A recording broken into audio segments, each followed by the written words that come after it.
भारत और चीन के बीच लद्दाख में जारी तनाव को लेकर अब अमेरिका आगे आया है। अमेरिका के राष्ट्रपति डोनाल्ड ट्रंप ने कहा है कि उन्होंने भारत और चीन दोनों से ये कहा है कि वह इस विवाद को सुलझाने के लिए मध्यस्थता करने के लिए तैयार है। ट्रंप ने बुधवार को ट्वीट कर यह ऐलान किया है। ट्रंप ने अपने ट्वीट में लिखा कि हमने भारत और चीन को बताया है कि अमेरिका दोनों के बीच उबलते सीमा विवाद में मध्यस्थता करने या फैसला करने के लिए तैयार है, इच्छुक है और योग्य भी है।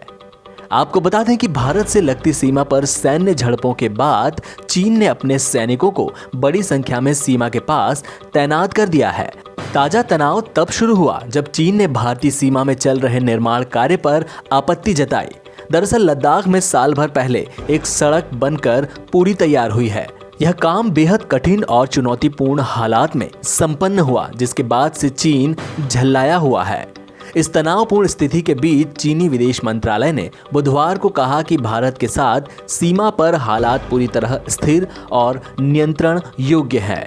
दोनों देशों के पास बातचीत और विचार विमर्श करके मुद्दों को हल करने के लिए उचित तंत्र और संचार माध्यम भी उपलब्ध हैं। हालांकि इससे पहले अमेरिका और भारत समेत कई देशों से तनाव के बीच चीन के राष्ट्रपति शी जिनपिंग ने अपनी सेना को युद्ध की तैयारी करने के निर्देश दिए थे, जिससे लद्दाख में उसके सेना तैनात करने को आक्रामक कदम के तौर पर देखा जा रहा था।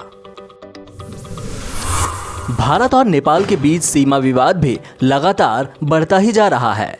इस बीच नेपाल की संसद में बुधवार को देश के नक्शे में बदलाव के लिए संवैधानिक संशोधन किया जाना था। हालांकि इस पर कोई चर्चा तो दूर, इसे सदन के एजेंडे से बाहर कर दिया गया। हाल ही में नेपाल ने एक नया नक्शा जारी कर भारत के क्षेत्र को अपने क्षेत्र के तौर पर दर्शाया था।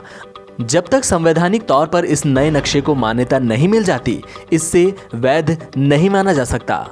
इससे पहले खबरें थी कि दोपहर 2 बजे कानून मंत्री शिव माया इस प्रस्ताव को पेश करेंगे। इस बारे में कोई जानकारी नहीं है कि क्यों इसे पेश नहीं किया गया। हालांकि काठमांडू मीडिया के मुताबिक कृष्ण प्रसाद सितौलिया ने बताया कि केंद्रीय कार्य समिति संशोधन पर फैसला करेगी।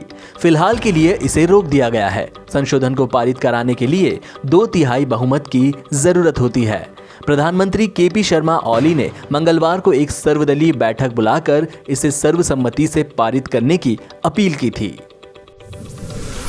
देश की राजधानी दिल्ली पर कोरोना वायरस का प्रकोप बढ़ता ही जा रहा है।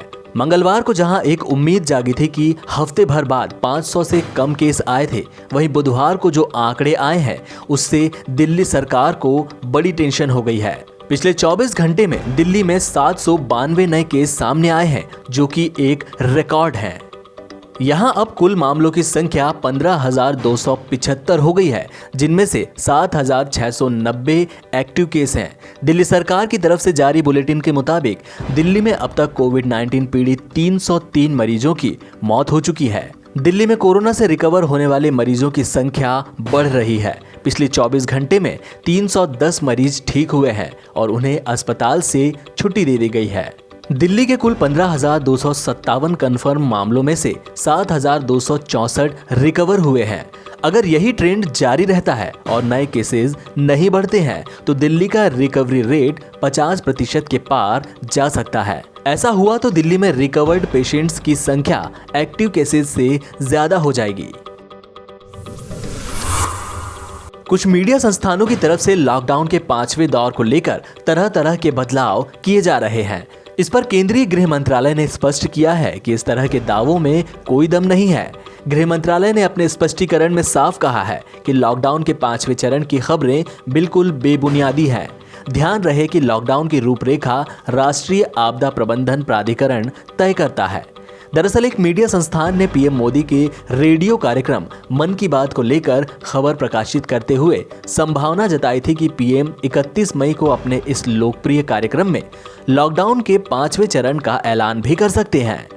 गृह मंत्रालय के प्रवक्ता ने इस पर स्थिति स्पष्ट करते हुए कहा है कि यह पूर्णतः एक अटकल है जो कि बिल्कुल आधारहीन है।